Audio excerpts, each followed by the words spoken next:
To it, huh? So this first deck today is kind of a do the thing style deck. So out of the way here is one of the KDA cards, a little bit less popular than some of the others, but it says 5 mana slow. For the rest of the game, all allied buffs except for barrier become permanent, and then you draw 1 card. So this effect technically works with survival skills here. Allies can't drop below 1 health this round. So if you have out of the way played before you play survival skills, you make all of your things unkillable for the rest of the game. They notably can't, they can't have their health drop below 1. So they're not going to die inside of combat, but they could still die to things like Vengeance, for example, that destroy units. The rest of this deck is kind of a Zoe aggressive deck. There's only 2 copies of Zoe because the person that submitted decided they wanted to play a 1 of Taric, and I'm skeptical that Taric boy here is exactly what we're looking to be doing. I wouldn't be surprised if this ends up turning back into Zoe. We've only got 3, 4... We really don't have a lot of Taric targets, huh? I guess Draven's spinning axes technically work with Taric, so I am interested to see if Draven plus Taric ends up being a thing. Draven's spinning axes also useful with survival skills. Something that's kind of cute is if you out of the way and then you have survival skills plus an axe in hand, you could trigger survival skills on just one of your things by discarding it, and then you'll make that a bonus permanent on one thing. So you can do this in a really resource efficient way with out of the way and making one thing unkillable at least. So let's go ahead and dive on into some games with this and see if this is more meme or dream.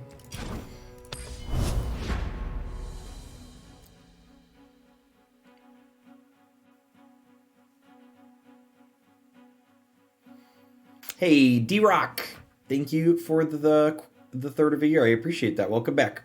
Good morning. Thanks for keeping me around.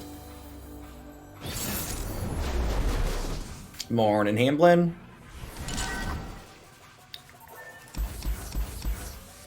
We're full mulliganing here, looking for cheaper stuff. Just want some early plays here.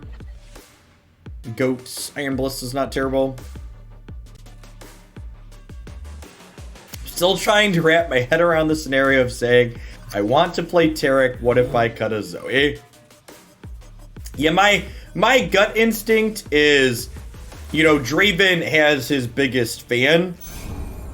Like, yesterday we played, actually the highlight deck today on my Highlights YouTube channel is a deck that, plays 2 Draven and 1 Riven, because it has 3 Draven's biggest fan to fish up Draven consistently. So I could see if Taric feels good, perhaps we go up copies of Draven's biggest fan to draw Draven consistently. Go down to 2 of these and one of this. Haven't seen the KDA board in a while. Yeah, I try to rotate through all of the different boards as much as possible.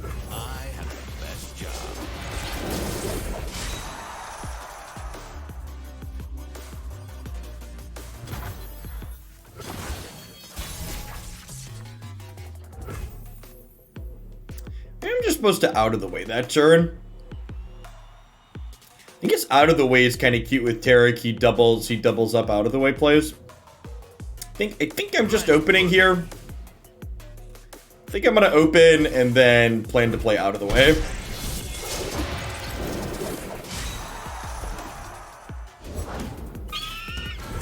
Sadly, this is no longer a Trump bashing channel. I was having this conversation with Christy last night. There's like a very real chance, chat, that the Biden administration, and heck, probably the administration after Biden, will still be uncovering nonsense that his administration did and attempted to cover up for years to come, because they knew it was wrong.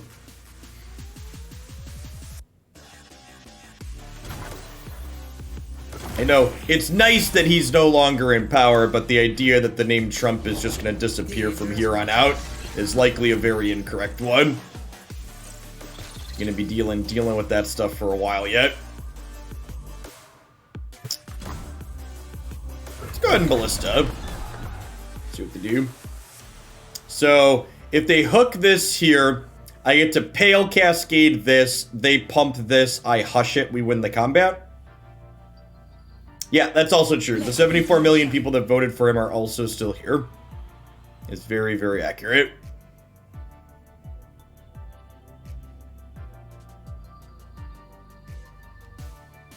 They don't just disappear. Beep, beep, beep, beep. Beep, beep, beep, beep. Beep, beep, beep, beep. Beep, beep, beep, beep.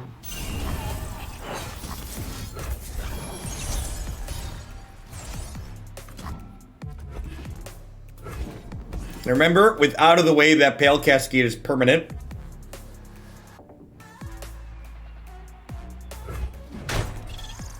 Wow, that just happened. Deal.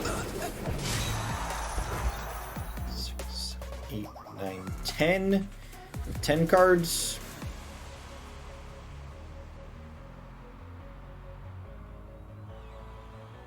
I guess they're just gonna hook this.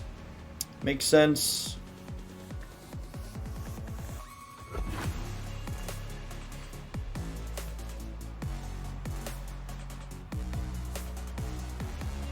That's fine though. We get Hush to protect the Draven. They have two things with Challenger, so we cannot Hush to protect the Draven, no.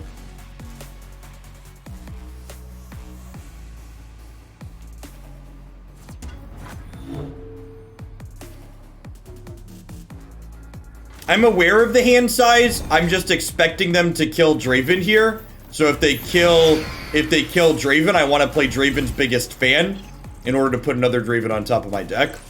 Although with that play, I probably want to play it. Now as an extra blocker, huh? Oh, I do have a Draven in hand. You're right. Sorry, we have an actual copy of Whirling Death in our deck. In my head, this was Whirling Death.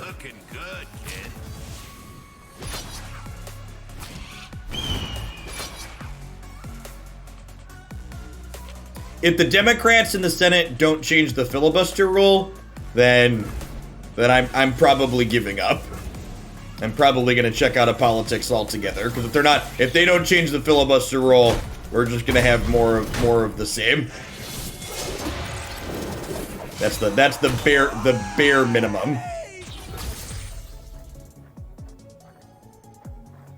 HR 4000 would be great, a great change to gerrymandering.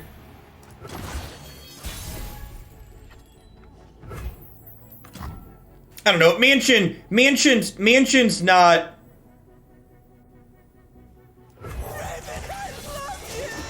Me too, kiddo.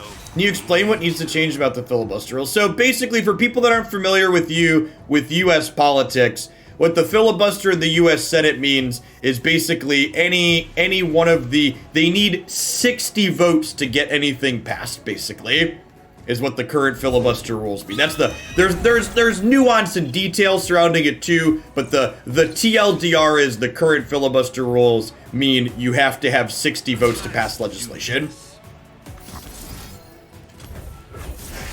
Time for the moneymakers.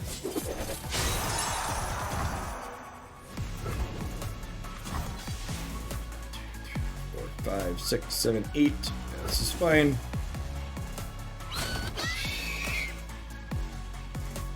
Which basically means even with control of the House, even with control of the Senate, with the filibuster rule as is, I can still double axe. They're likely blocking Tobias. With the filibuster rule as is, they can't pass any legislation. Mitch McConnell can still just, unless they can convince 10 Republicans, which the last decade has shown us won't be the case. Literally, things just won't happen. These hushes hopefully mean that whatever block they're trying to do here doesn't matter. And like that, I mean, this hush is about to be really good. So I get to second axe here now. Budget reconciliation only does so much. They still can't pass actual legislation with that. How do they get rid of it if they need 60 votes? They don't need 60 votes to get rid of the filibuster. Getting rid of the filibuster isn't passing legislation. Getting rid of the filibuster simply requires changing the rules of how the Senate operates, which only requires a majority vote. Yeah, the majority leader can unilaterally change the rules, which a majority vote determines who the leader is.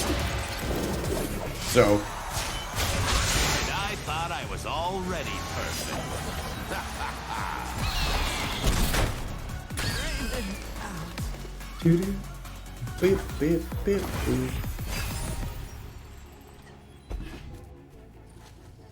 Okay, we're gonna get to do the thing on the first game. Although they're conceding, they're just dead to these. Alright. Alright. God, their deck is so terrible when they don't have misfortune. Out of the way. Damn, I'm good.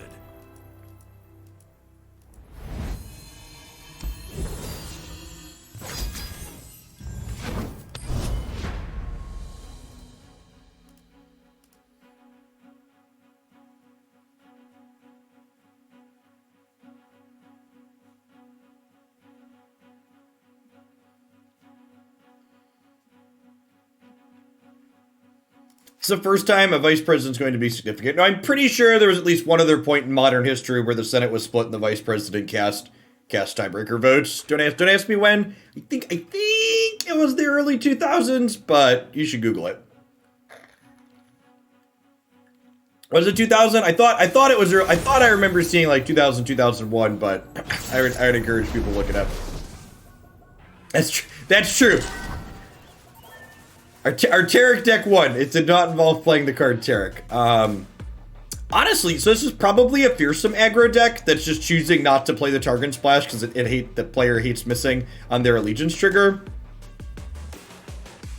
I think I'm keeping all of these because like this means we're drawing Draven, and survival skills with Draven sounds great.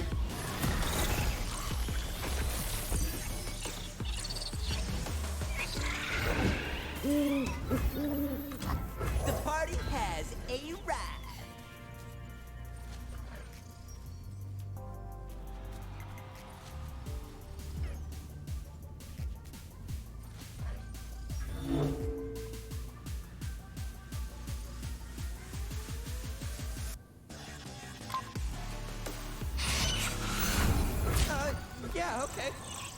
I think this attack is good for me. It means that their turn 2 play as Elise. They're probably not going to want to block the goat. Look at that, we drew Draven. That's pretty lucky.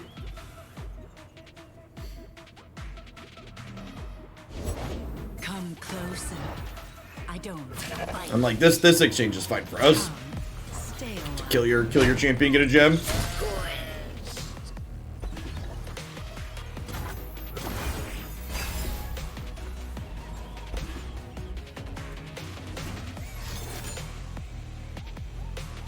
Are they about to play? Oh, they hit it. Okay. Weird. I thought it didn't show us 4 if they hit. Wonder if they're about to play an owl here. The party has arrived.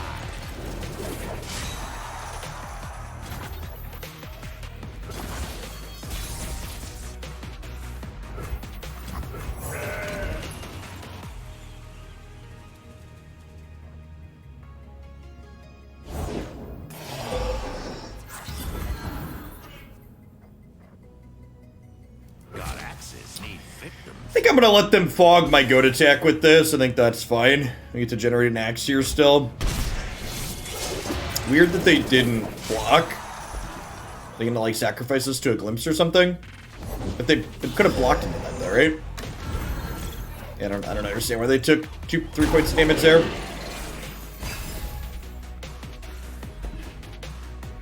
Nice, nice.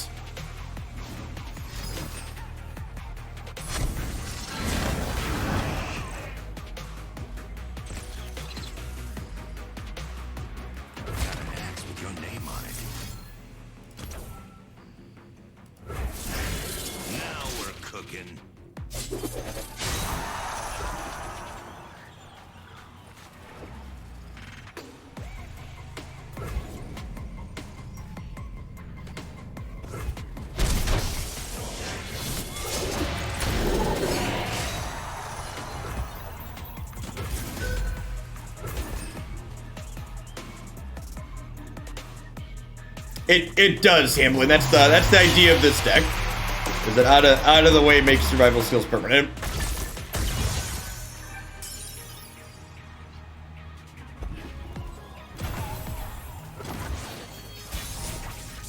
It does not make buffs that were already in play permanent, but all buffs we play out after will be permanent. It's a nice one to draw before we survival skills up.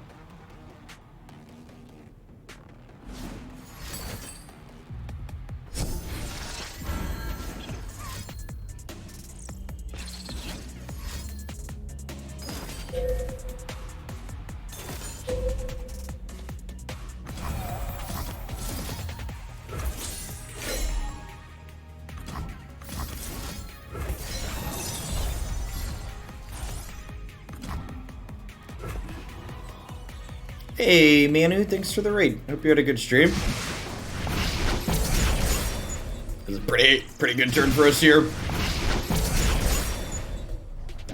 Not today, Satan. Time for the moneymakers. Watch and learn.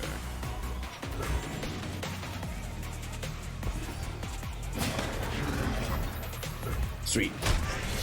And then honestly, this survival skills will probably I think we're in garbage time here with our combo getting off, because like they don't have good open attacks next turn, which means we're gonna get to survival skills before they attack. I was hoping for a danger noodle there. I guess we'll just take Trickster.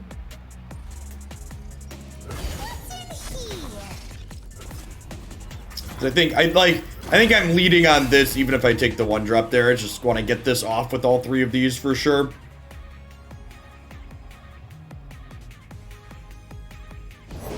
There's nothing to fear.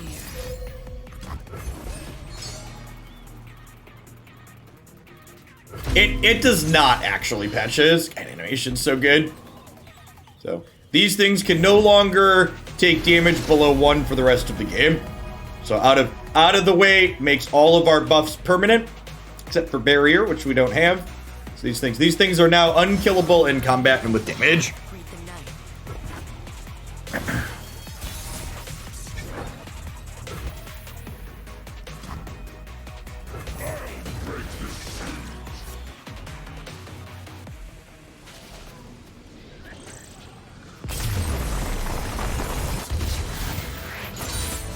I agree, Tobias.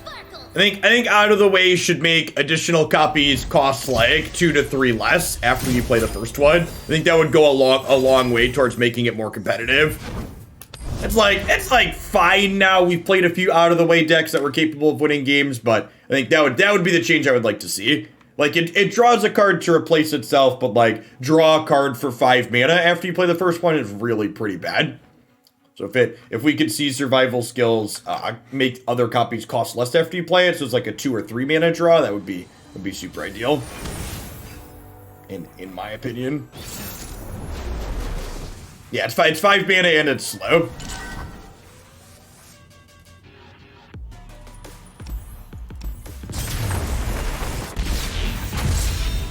For anybody that's new to the channel, I don't play against Lee Sin. I find the games kind of tedious and unfun. So we play all the rest of them, but I don't really care about my rank. And I find that deck obnoxious even when we're beating it, so life's short, play games for fun.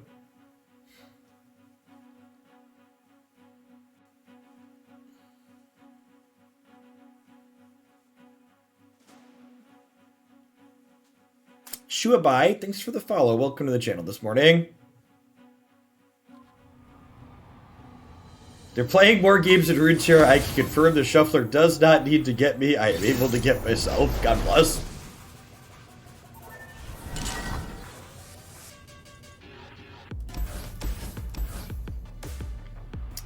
So, Elise, Twisted Fate, go hard. I'm going to keep the Pale Cascade because it stops the go hard on a Zoe early. Hey, Dead Lumu, thanks for the brand new Prime support. Now, there's a lot of great people you can send that to every single month here on Twitch. Thanks for sending it my way this month and keeping me employed. I think I'm passing here on one. I want to be able to protect Zoe when I play her. So I'll get to Sparklefly here on 2. And then we'll get to play her and have Pale Cascade up the following turn. Do I want to play Draven out now? Now I probably want to lead on Draven, huh? Do I? Nah, let's get Zoe down and get her leveling.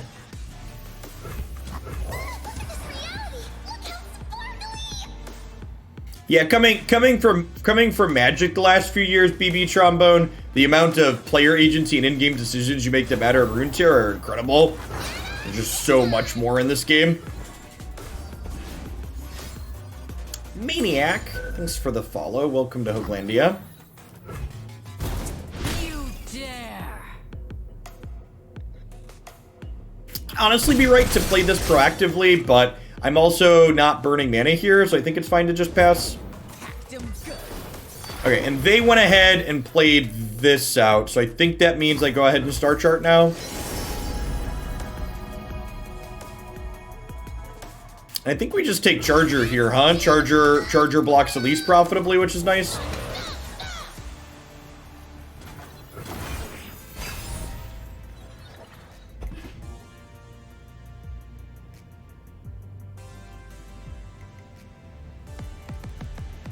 Got a surprise for him. We could use a bite.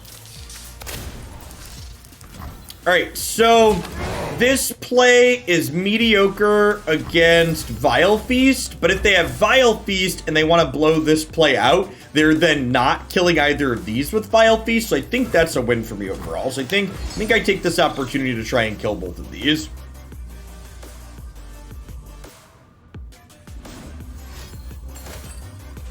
First strike only being on offense is like subtly such a great thing about Runeterra. Coming from Magic, like the fact that board states don't come to like a screeching halt because first strike's involved is a wonderful, wonderful change. There's plenty of killing there.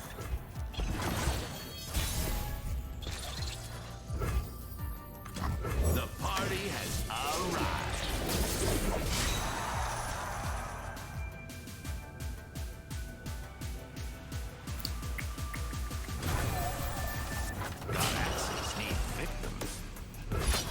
I think I want to try and kill this here so that way this can save Zoe from Go Hard. They didn't have Vile Feast last turn. They have Whale. That's brutal. Huh?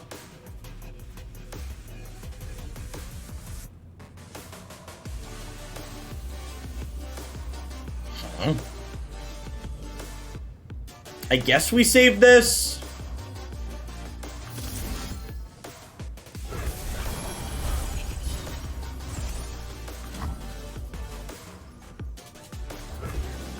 Now, I think saving this is better than glimpsing this turn. If I kill the Keg in response, Zoe still dies. So I think I'd rather have an extra Draven left over than,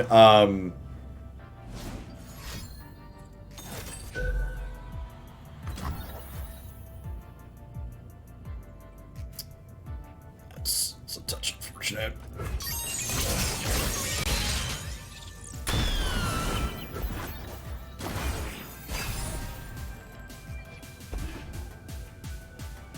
Let's get to it. This is gonna hurt for you.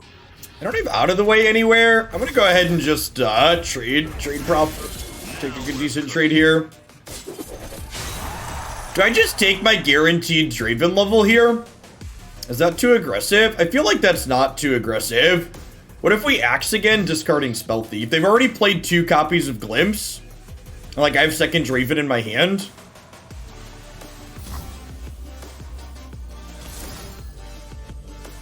You could be right to ditch Sparklefly as opposed to Spell Thief. I'm gonna ditch Sparklefly. Am I? I'm gonna ditch Goat, actually. Time for the moneymakers.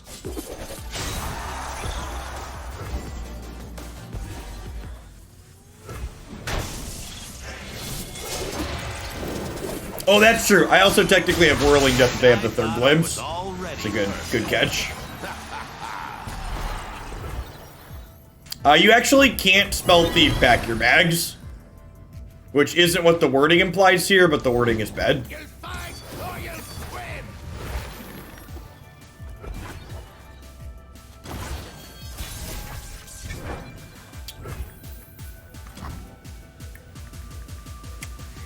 Technically have Ruination mana here, but if they Ruinate, I get to play second Draven and crack them.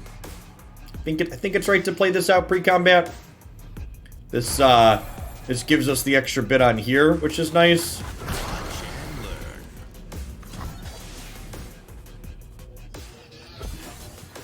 Buy me a flavored loaf.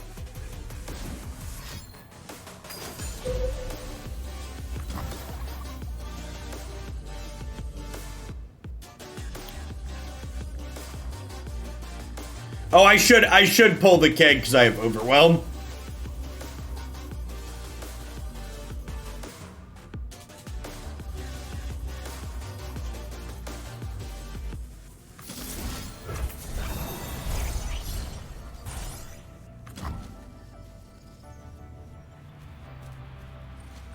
You hoping they'll die of boredom?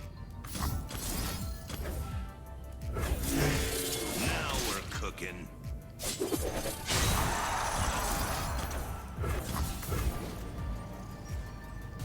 It's a little aggressive, but I think I like it. Pushes a bunch of damage. Gives me a bunch of axes. I guess it leaves these at 1, which means they're not great against Go Hard from here.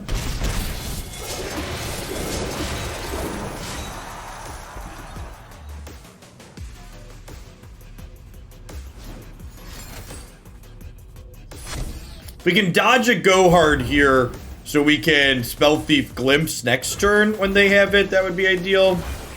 Okay, so we have a shot here if we get to draw 2, if then they go to kill one of these. This could potentially save one of them as well, which is nice. Deal me in.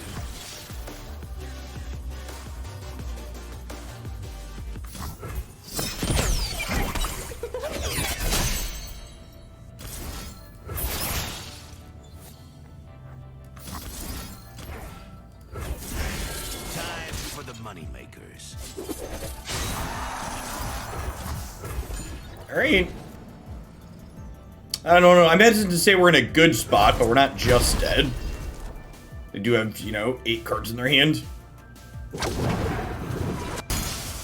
Sieges are meant to be broken, chat. Sieges exist to be broken. He's talking without me.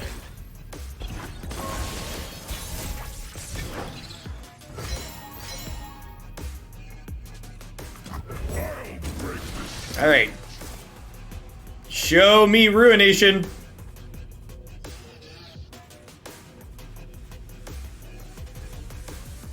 Daddy's home. He's coming in like a wrecking ball, chat.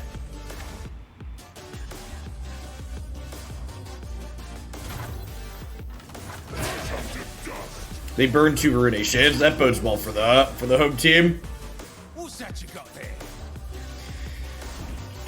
And a vengeance? They do have a vengeance. Alright. Now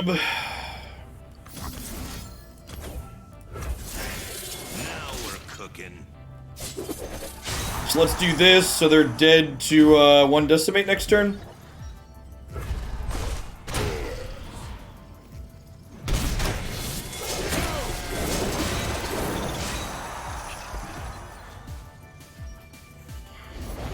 A game.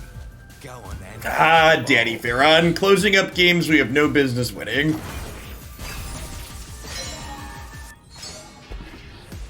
They're still dead if they have Go Hard, right? We just like double decimate instead of single decimate.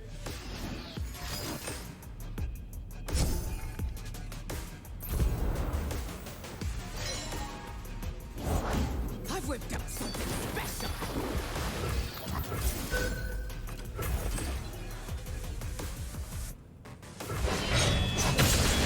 Bye, friend. Sea House, thanks for the follow. Good morning. Welcome to Hoaglandia.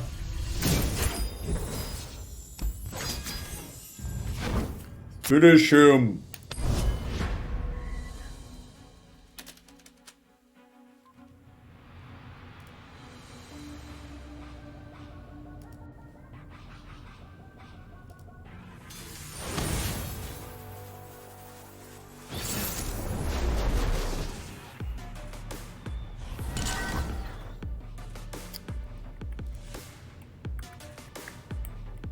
Honestly, I think with Draven, I think I want to play Draven's biggest fan on one for curve purposes. So I think I'm mulliganing the Dravens because he's gonna fish one back up. If I have Draven in hand, this is simply a 1-mana 2/1. So if I full mulligan, I'm more likely to find something like survival skills, which is nice. Is this a play out of the way on 3 game? Probably. It's a different deck than that, Martian. I know they're the same 2 champions in 2 regions, but I wouldn't classify them as the same archetypes. What deck did we use to reach Diamond? I think we were playing the Swain Trundle deck that's up on the highlights channel. I mean, it's hard to attribute any single deck that I play to reaching a rank because we just play so many things here. It's like we don't play any single deck for a long enough time period to really say, hey, this deck got us to X rank. Let's open attacks here, actually. Because I don't want to give them a chance to play an Elise or a Kalista. I'm definitely playing this turn, so like if I play this and they play an X3, they have a block and I can no longer attack. So starting on attacks, we get 2 points of damage in here. Extralius, thanks for the follow. Good morning and welcome. For folks that are new, I've had a few new follows this morning. Welcome. I stream full-time here on Twitch. Runeterra is the primary game that I play. Usually I play 3 to 4 hours of Runeterra every single morning. We play a lot of different decks while we play usually 3 to 4 different decks every single day of the week. I also mentioned my highlights channel. I have that Hoaglandia highlights there that posts a different deck highlight from the best of the decks that I try on stream every single day. That's true, actually. The fact that I've just been conceding to Lee Sin, the biggest contributing factor to us making it to Diamond was likely the fact that we just didn't hit Lee Sin for a bunch of games. Me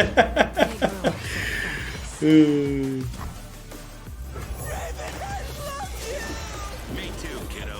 Me too.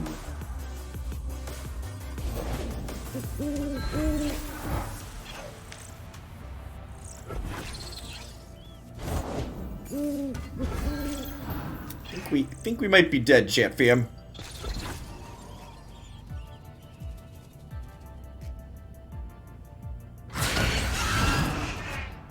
You won't suffer long.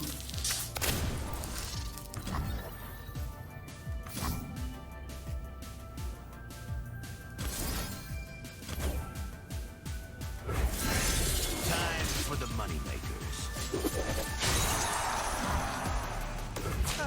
Yeah, okay. Yeah, I mean, we can axe the fan to block, but we're still in a pretty particularly bad spot.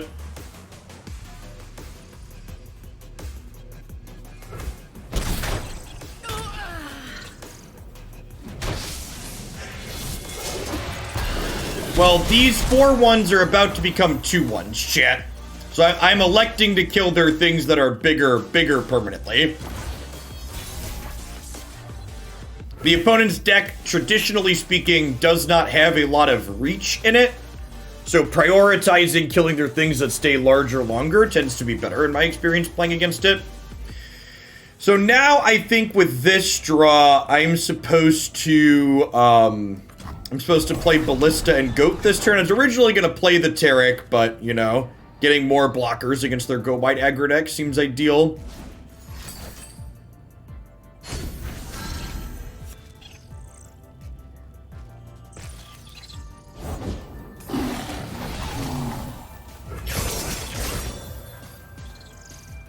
Yeah, I'd assume we're dead here. I don't think we have any outs. Let's do this.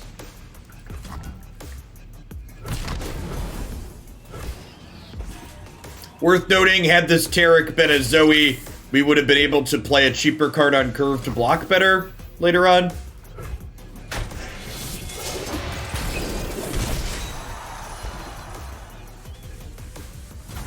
I'm technically not dead on board here.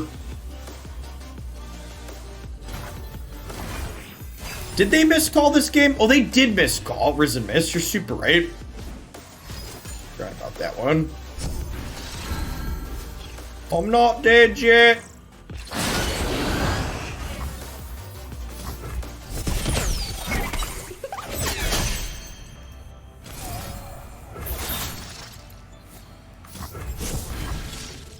Hey, buddy.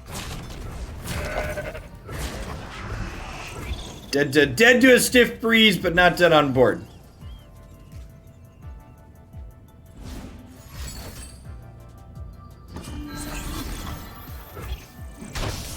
Is Tarek considered bad? Why? It seems like you have to jump through some hoops to get value from him, but the hoops are generally things played. What are you missing? So, the problem with Tarek is the same thing as a problem with Lulu, and that is games of Runeterra, and this is a good thing about Runeterra, but it's bad for these cards specifically. Runeterra is a game where gameplay tends to be very dynamic in that you are very rarely doing the same things in every game, and the support mechanic is very one-dimensional in what it's able to do. It does one specific thing, and that's attack, and that's all it does. So it's not good because it's a 2 or a 10 card. There's games where Tarek is good because you're attacking, but the games where you're not attacking, which is often the case in Runeterra because the game plays dynamic, he's not going to be good because he just doesn't play defense. 3 Spell Thieves is a lot of Spell Thieves. I feel like I want another cheap unit to start.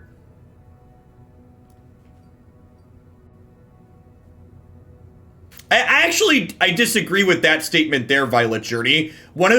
So in games like Magic and Hearthstone, who's the beatdown is generally decided at deck registration. But actually, one of the reasons why I really like Runeterra as a game is because who's the beatdown is often a question that's dynamic inside of the games that you're playing. So how your draw for a particular game is going, etc., is often the deciding factor of who's the beatdown. I think I want some Shield Bearers. This card's a good fearsome blocker, and it's good with out of the way too. You're down to 1 Spell Thief. Let's do that.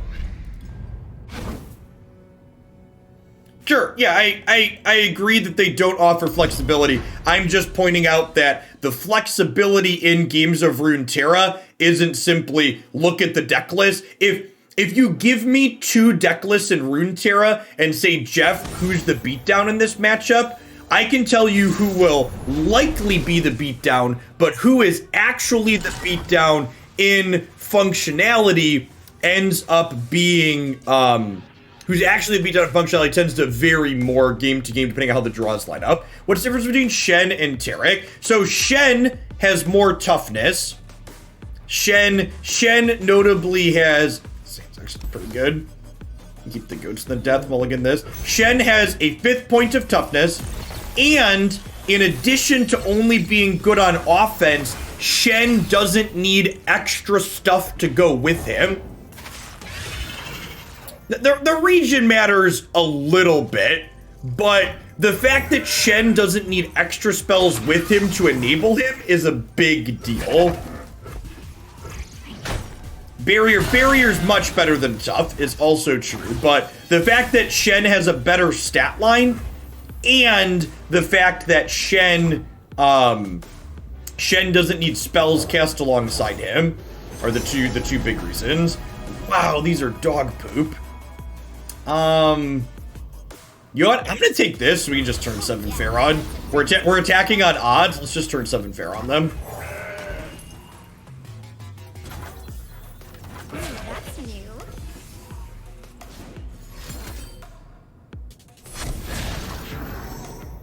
Okay, so they are. I'm glad I put Solari Shield Bearer in my deck. It looks like our opponent is simply playing fearsome aggro with Nocturne instead of Kalista.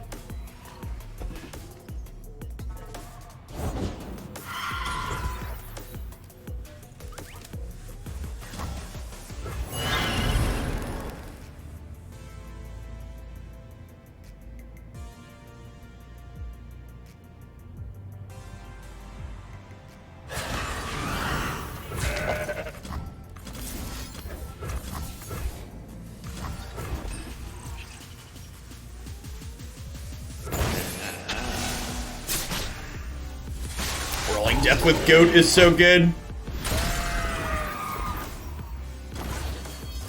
Hey, I'm a diamond gamer now. Thank you very much.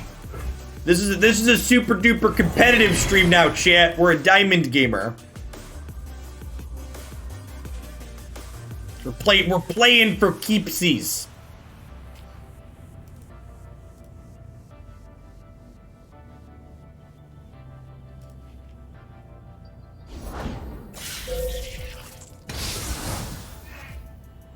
How did that opponent get to diamond missing allegiance triggers like this? Asking the real questions. Danger Noodle. Another spark. There's nothing to fear. I think I want to noodle the Elise.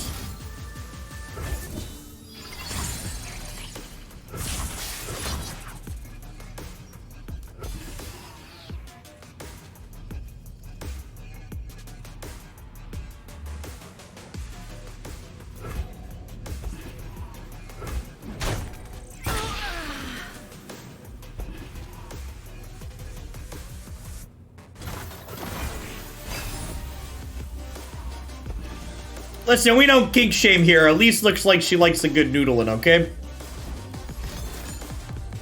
Especially from my tricky snake. We're fine taking this hit with the our 2 sparkle flies.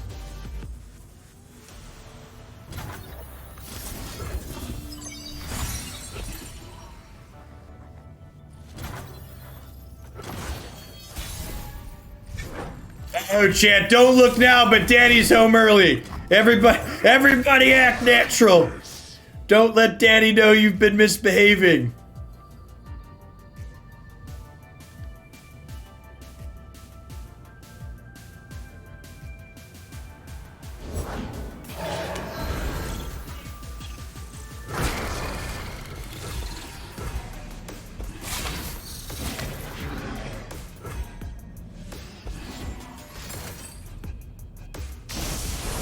Well, that's just rude. Harrowing next turn is gonna be kind of scary.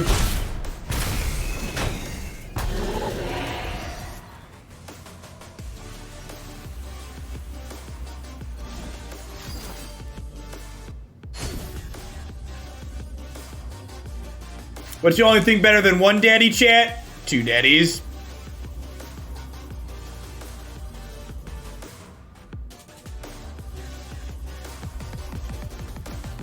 That's true. With that play, they can't Harrowing now. So they're probably dead to second Papa. Papa just killed a man. Put a mace upside his head. Decimated his nexus. Doo-doo. Boo-doo-doo-doo-doo. Is it? I need opinions from chat. Is it sacrilege to parody Queen substituting Mama for Daddy? Let me know. They did whiff on both Allegiance and Stalking Shadows. Know what lurks in the shadows.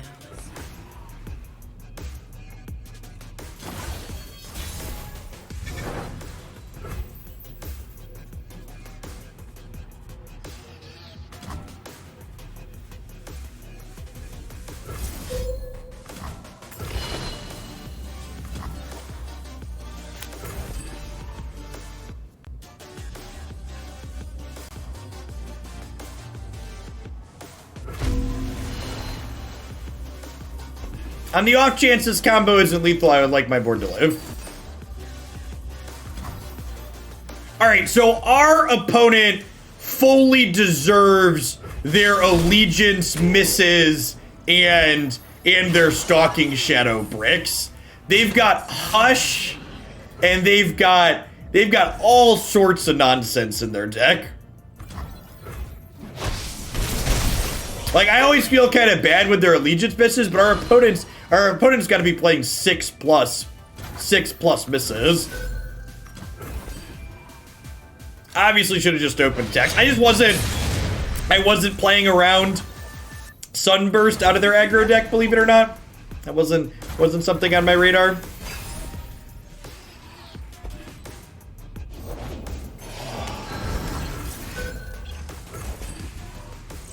A little bored of this siege. They played Moonlight earlier this game too, right? They're playing Vile Feast, sure. Alright, so they're dead.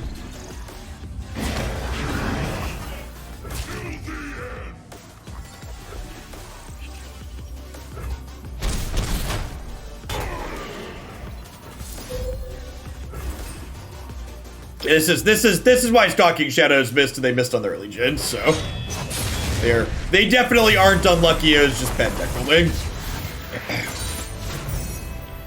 For reference, for people that are newer to deck building in Runeterra, with allegiance cards, generally speaking, 3 or 4 non-allegiance misses is the ceiling of what you want in your deck, and with Stalking Shadows, you generally want 21 or more followers to hit.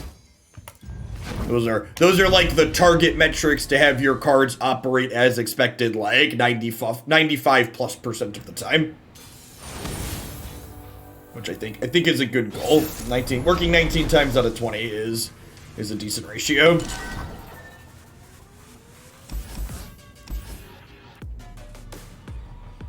We're attacking on odds. I'm gonna keep Draven attacking on odds. Get some axes going. Collected Company.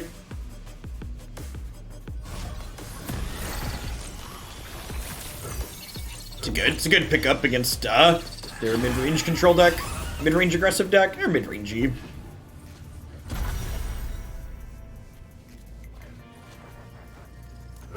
Big spell mana for now.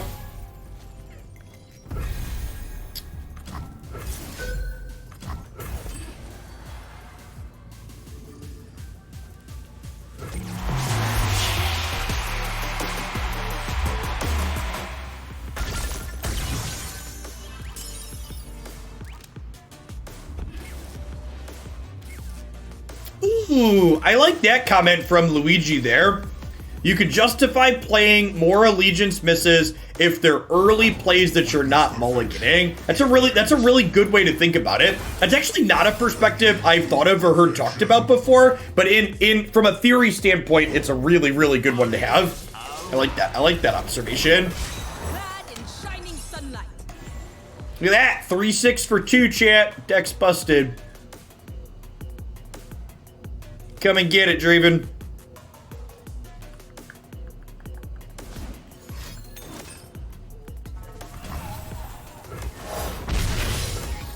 This guiding touch is about to be great. Fall heretic. Rodini, thanks for the raid. We had a good stream this morning. Now we're cooking. So hushing this gets got by Ravenous Flock. Guiding touching this gets got by Mystic Shot. They've already played 1 Mystic Shot. They probably play 3 of each. So probabilistically, I should play the Guiding Touch, right? Does Guiding Touch get got by anything else? I don't think so on 2 mana. Cyanide, thank you for the 29 months of Prime. It's a really long time. Thanks for keeping me around. Glad to have you come along to Runeterra with us.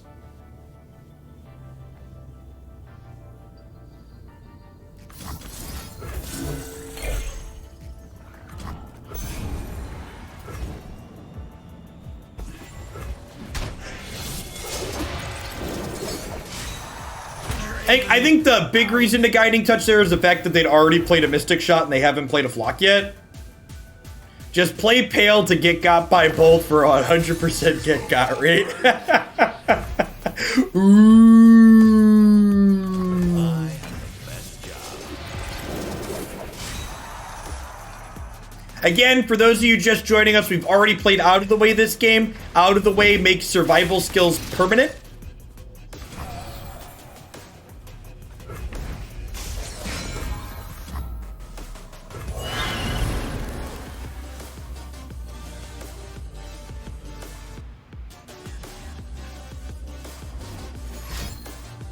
Safety disengaged. Join me if you want to live. Oh, I should have attacked with that.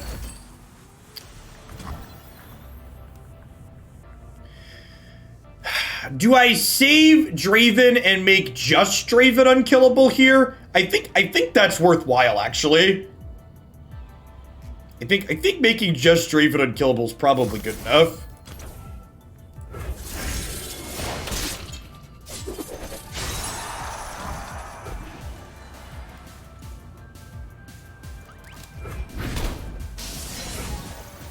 Also, the Riven emote with survival skills is Chef's Kiss. Ooh, that's true. That's true. Scorched Earth and Guillotine still murder my boy here. That's a good observation. Wasn't one that was on my mind. Maybe that's reason to wait.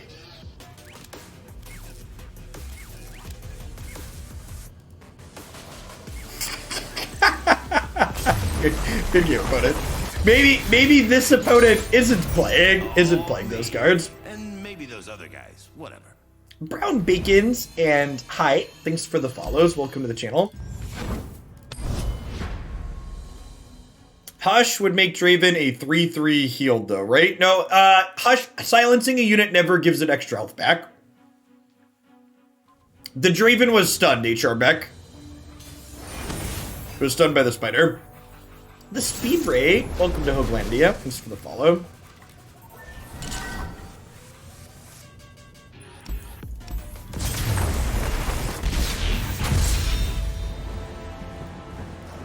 So, Hush, the tricky thing about Hush that trips people up is that if you Hush something that has bonus toughness, and hushing it wipes off the modifiers, and the current toughness it has then becomes equal to or greater than its base toughness, then it's no longer damaged. So Hush removes the damage state from units if you're wiping off a modifier while it's damaged, depending on what its health currently was. But silence effects never increase the current health it currently has.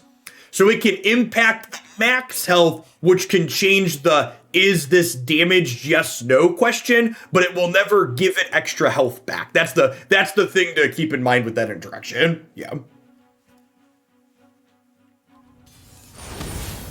So it doesn't technically heal, but it can technically make something no longer be damaged.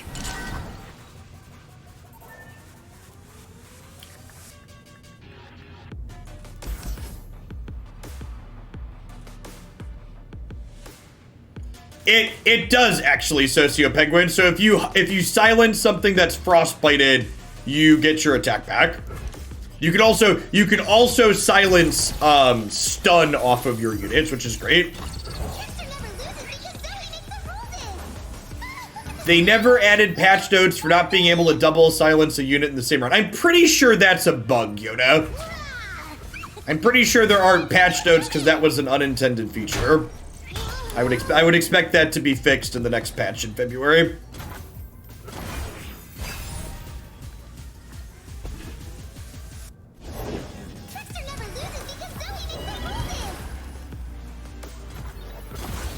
Now, this opponent is playing Targan, so our survival skills game plan here is not guaranteed to work.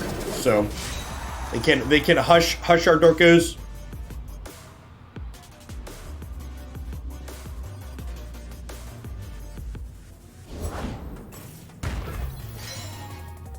Hunter Biden.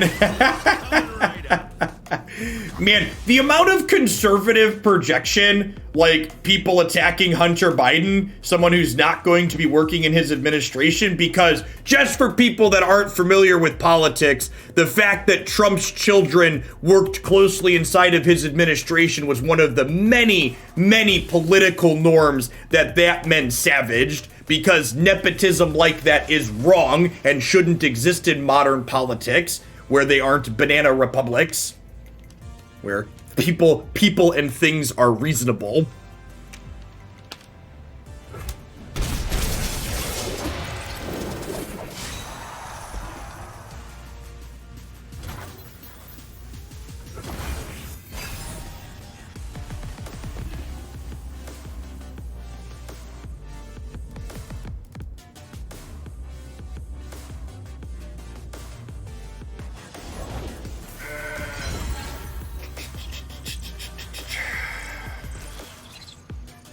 I'm gonna pass and see what they do here. If they try and trade here, we're gonna try and murder Zoe. This is gonna hurt for you. Here for Scorched Earth in this deck. What problem do you think my deck... Oh, moments before the accident, chat. This level's Draven too? Oh, baby. Oh, baby.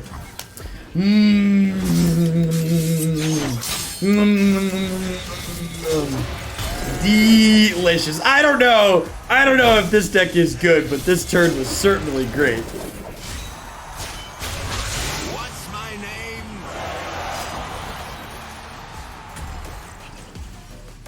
Paddles, thanks for the follow. Welcome to the channel. For people that are new like Paddles and the other follows, we occasionally talk about politics on this stream. I am what I would describe myself as aggressively progressive.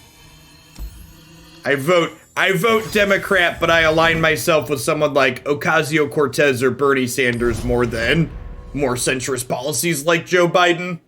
Happy to have an adult in the White House, though. If occasionally talking about political topics is something you'd prefer not to have, check out a different channel. We talk about all sorts of things here in addition to the games.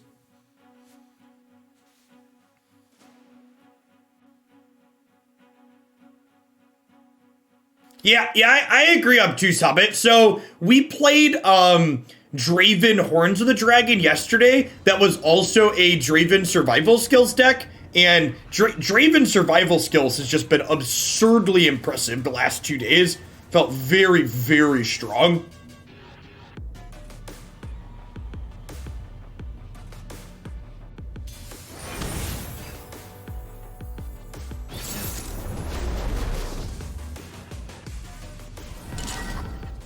Danzo Star, thanks for the follow. Welcome to the channel. Shen Fiora. Pale Cascade's probably good here because they're going to try and eat our Dorkos. I'm going to mulligan the extra little unit, definitely keeping Zoe on one. This is our first time playing survival skills with Out of the Way on stream, yes. Does survival skills and discard aggro have a place? I don't know. So, like, people that I know that have played a lot of discard aggro tested it and they concluded it just wasn't proactive enough. So, like, this deck that we're playing today, as well as the deck that we played yesterday, were both more aggressively, or both more mid-rangey to controlling. They have some of those elements to it.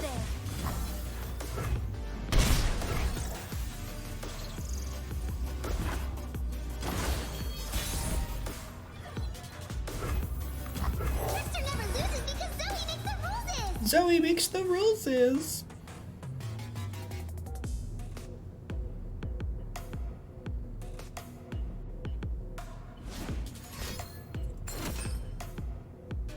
So this is actually why I waited to play Zoe on 2, because now I get to save her with Pale Cascade and I draw a card. So by waiting to sequence my Zoe till the second turn, I got to cantrip off my Pale Cascade here.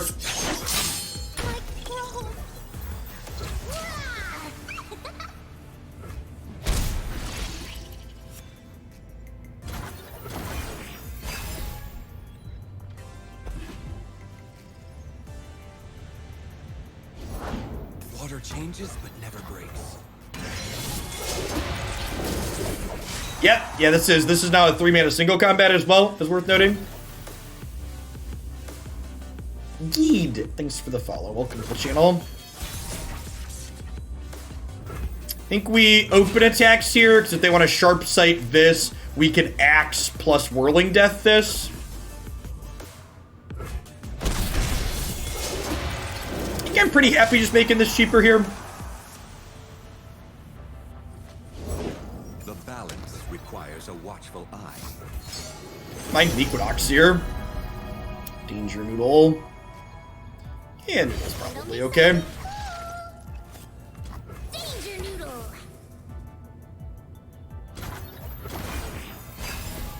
Hey, Chestnut King, thank you very much for the Prime support. And there's a ton of great people making a ton of great stuff on Twitch right now. Thanks for shipping your Phaso bucks this way this month and keeping me employed. With this draw, I think I actually just Trouble Bubble the River Shaper, so it doesn't get to draw a spell this turn. Yeah, that's where the Danger Noodle nickname comes from, the fact that Zoe calls it Danger Noodle. I'm creative, but I'm not quite that creative.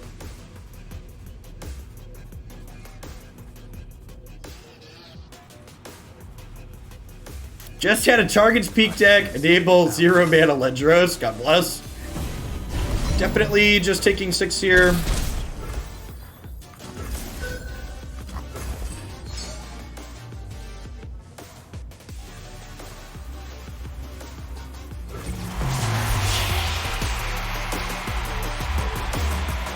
Little K-pop in the morning, chat.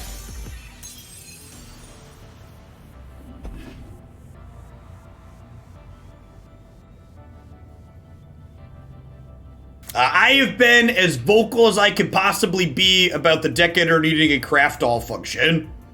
I really hope that's a feature they prioritize sometime in the short term. The deck editor desperately needs a craft all button.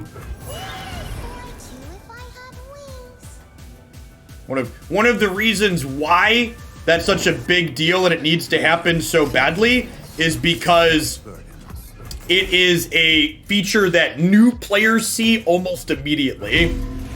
So the fact that it's not something that we have can kind of scare people away in terms of the quality of what Runeterra is, which is sad because Runeterra is really good quality stuff. It's just, you know, people are going to give up when they see the deck editor on occasion.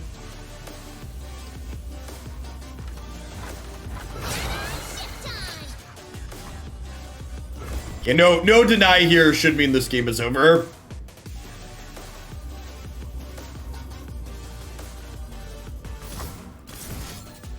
I actually don't think I need Daddy Pharaoh at this point. I think I'd rather keep extra axes.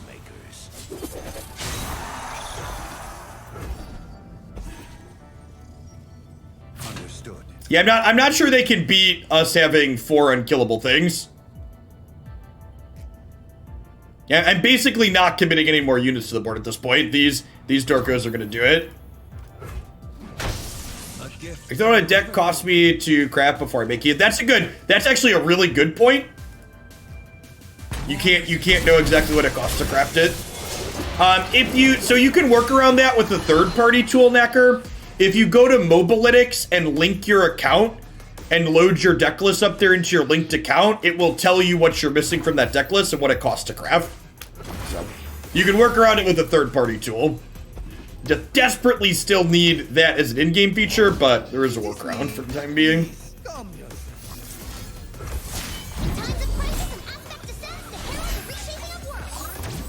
A hand size counter in-game would be nice too. Agree with that. I actually think the hand size counter is a lot less necessary than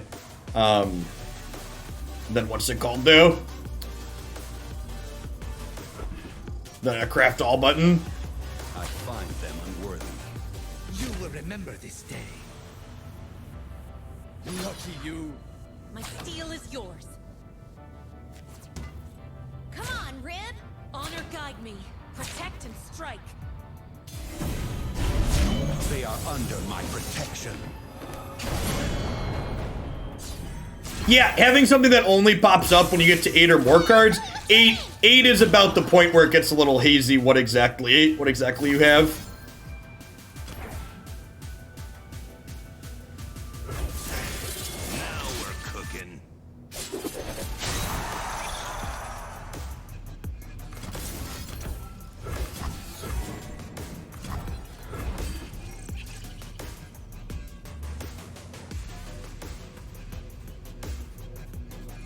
10 is the max hand size, and it's similar to Hearthstone as opposed to Magic, where if you go to draw a card and can't, it just gets burned off. Hey, it's fine, opponent. You are winning this game anyways. I got four unkillables in play.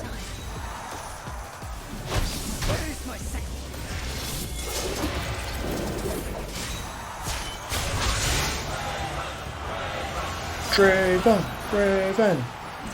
Hey, Pixie V. Thank you for the Prime. I appreciate the 15 months. Welcome back.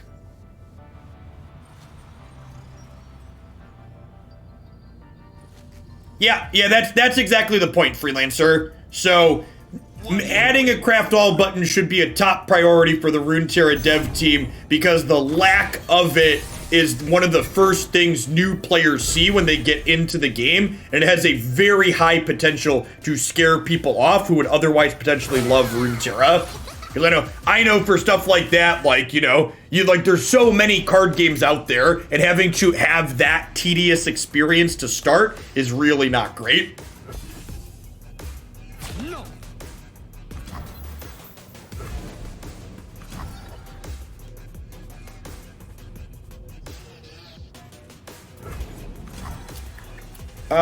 So single combat's technically lethal here, right? So I'm gonna try and kill them. Sharp sight's technically lethal too. Single combat gives me more axes though.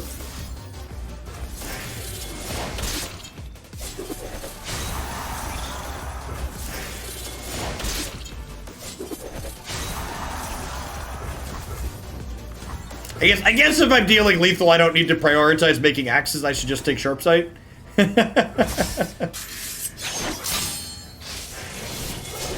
How do we make them unkillable? Survival skills.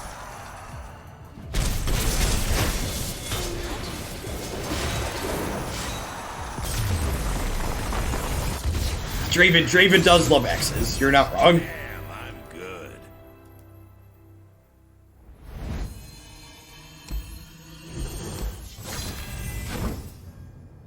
I feel like taking the axes was Draven's line. Yeah. Well, this deck, to set a low bar, this deck has exceeded expectations. We've gotten to accomplish the thing multiple games, and it's been good. Past that, not only have we been able to achieve what this deck was trying to achieve multiple times, but it's been genuinely good in the games where it's happened. It hasn't felt like extraneous or like not helpful. We've accomplished our goal. We've accomplished our goal, and it's been good towards winning games. So, Misfortune Gangplank is Pirate aggro. I'm going to mulligan everything but the Goat, looking for other cheap units to play. Perfect. The party has arrived.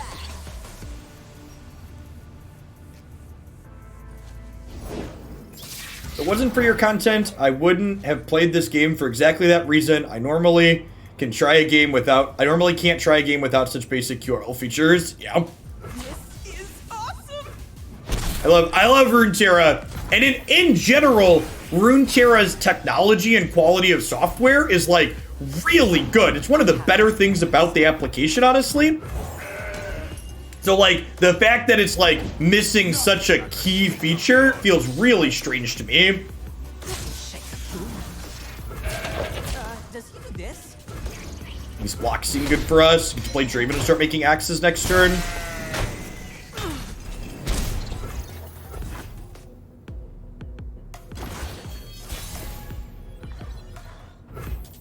The party has arrived. Favorite champion, Zoe. For reference, Yoda, Zoe's a community favorite, so the majority of the decks that we play on stream are viewer submissions, so we play a lot of Zoe decks, but that's because Hoaglandia likes Zoe as much as I do.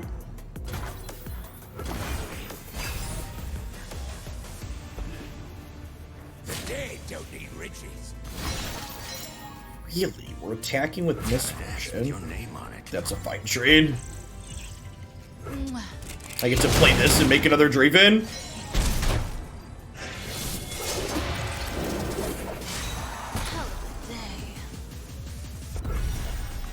To go Ballista plus biggest fan here. Fuse his legs. Is he here yet? Oh man. Oh man.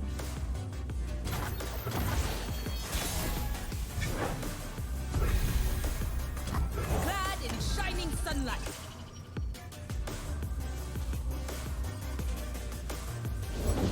Neither the flames nor the depths can claim me. Cap. Hey, kiddo. Dig your get up.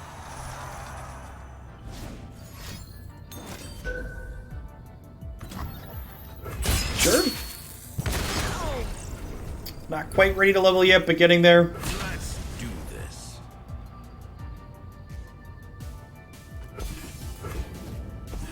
Sure about that?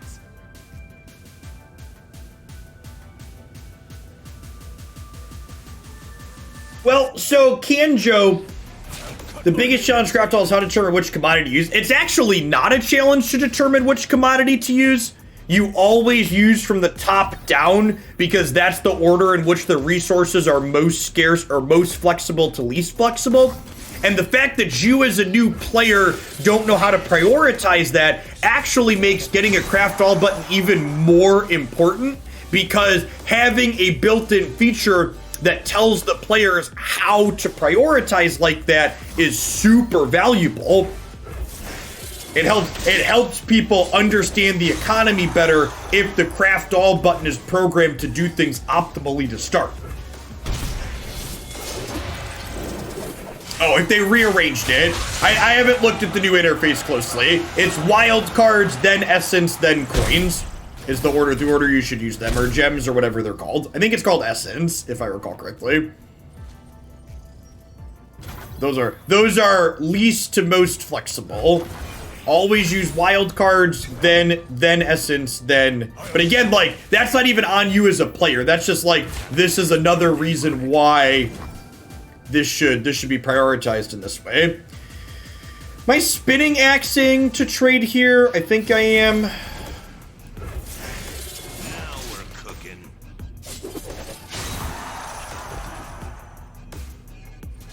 Oh, essence is for shiny stuff. All right, I knew essence existed somewhere. Shards is what they're called. Essence is the foiling currency. Got it.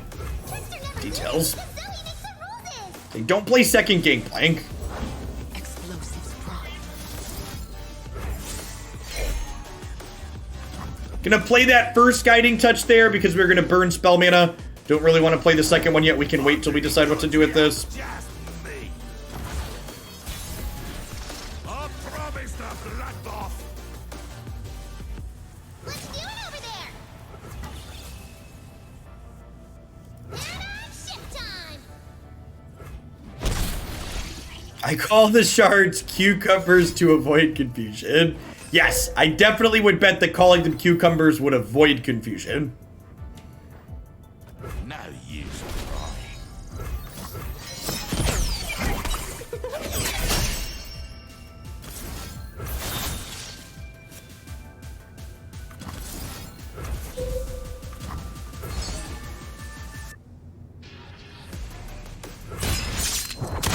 Damn it!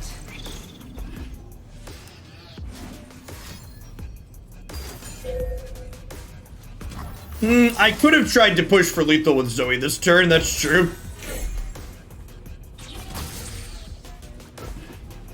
Ooh. This is actually a really good draw because it kills Jack.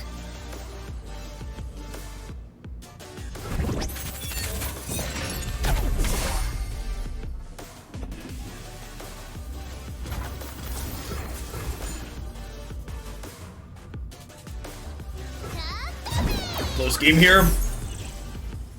All right. If we can dodge a second Gangplank, we can dodge a ball, chat. That's actually not a big deal. Oh no, chat, my daddies are fighting. No, daddy, please stop.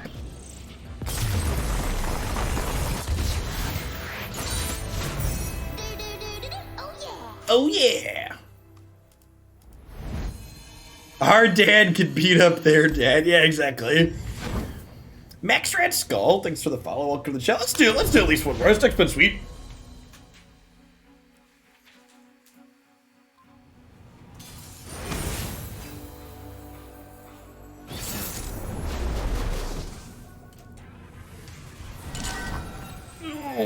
Stand up for a bit and stretch the legs. Twisted Fizz, eh?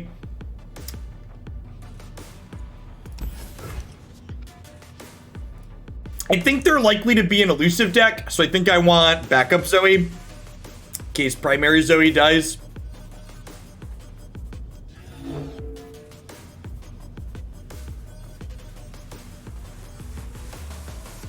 Old Two Eyes, thanks for the follow. Welcome to Hoaglandia this morning.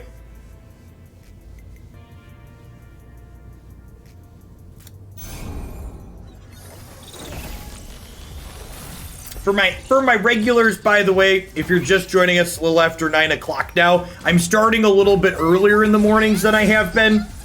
So yesterday and today and for the foreseeable future, I'm going to be kicking off at 8 a.m. Central Cornfield time, as opposed to the 9 a.m. at which I've been starting. So we're getting towards the end of this deck. Going to move on to the next one here shortly. That's going to be the plan moving forward.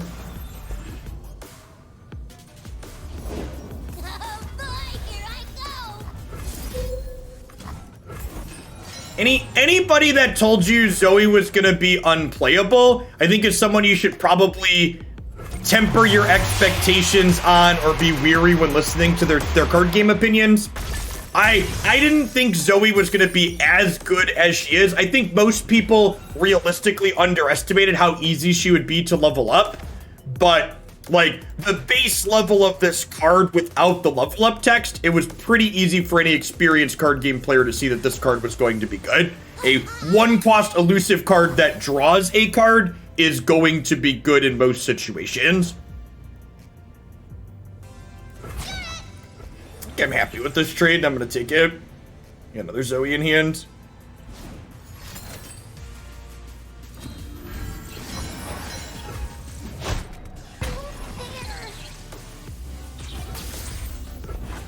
What's the average time in the deck queue before it's played with no bumps or extra points added? A minimum price deck submission for $10 usually waits about a week and a half to 2 weeks. For example, the decks that are being played today have 25 points, 19 points, and 18 points. And decks collect 1 extra point per day they're waited to be played. So 8 to 9 days. Also remember, in addition to bumping decks with bits or donations, you can also bump them with channel points. So if you submit a deck and have channel points saved up, you can use channel points to get it played quicker.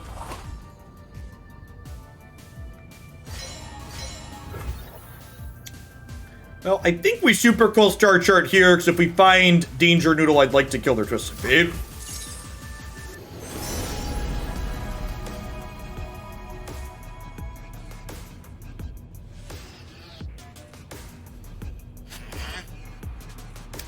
Just Charger? Scorching light. Not until I'm a Shillionaire. Fair. And hey, with basic trickle-down Shillonomics, achieving Shillionaire is becoming easier each and every single day. Now, for the low price of 999,987 shillings, you too could be a Shillionaire, chat.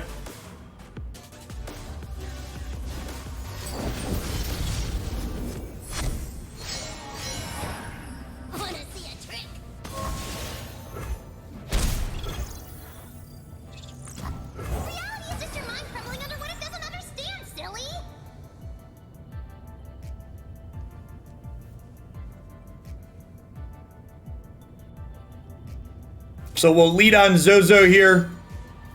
Shuffle. All right, chat. So who wins? Leveled Twisted Fate or survival skills out of the way? It's Draven time.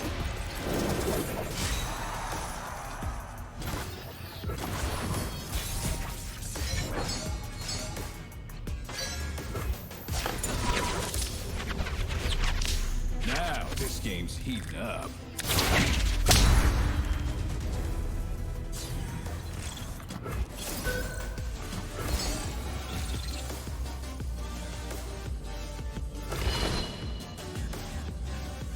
If I become a Shillionaire and then die, can I pass my Shillions on to my children so they have an easier time becoming Shillionaires themselves? No, Hooklandia has reasonable estate taxes. So it's very hard for inheritance to hold on that way. Zamiz, thanks for the follow. Welcome to the channel. If they have 2 burst spells, I get to axe with survival skills to save Charger.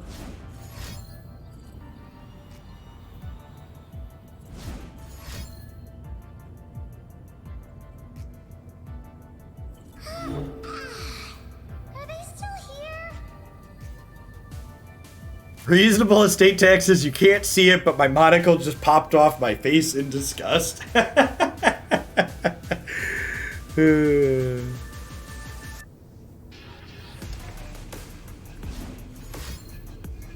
trying to figure out which 2 cards to play here.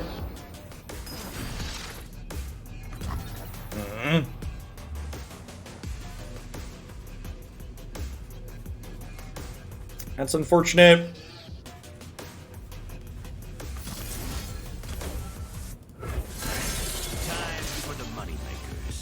I can't save Draven for reference. The survival skills gets discarded before the axe pumps its power. So saving Draven is not an option here. For reference. Now we're probably dead.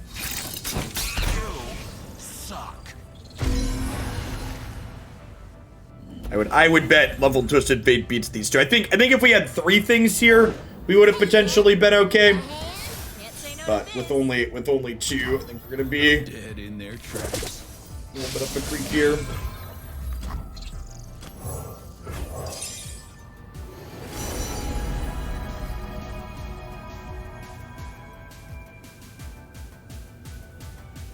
Oh yeah, that's a pretty sparkle fly. Devotion through battle. This attack is free.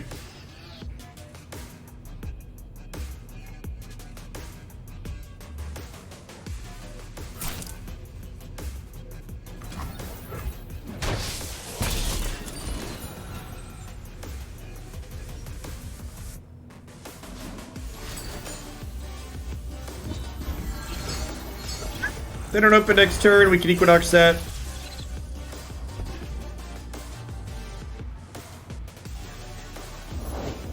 Pat. Need a hand? Can't say no to Fizz.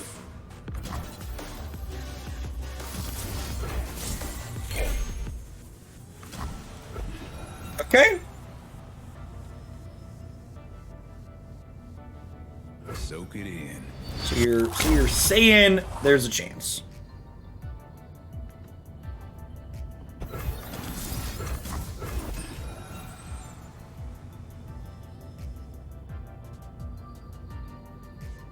No, I think I'd rather be able to hush and kill Fizz inside a combat Lambton.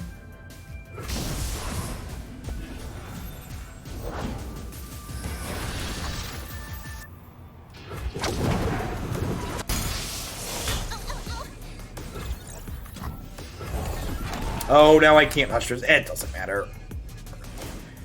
This levels anyways. Yeah, we're dead. There is not Burning Piggy. You could go ahead and type them in chat like this though, to see their leveled mode.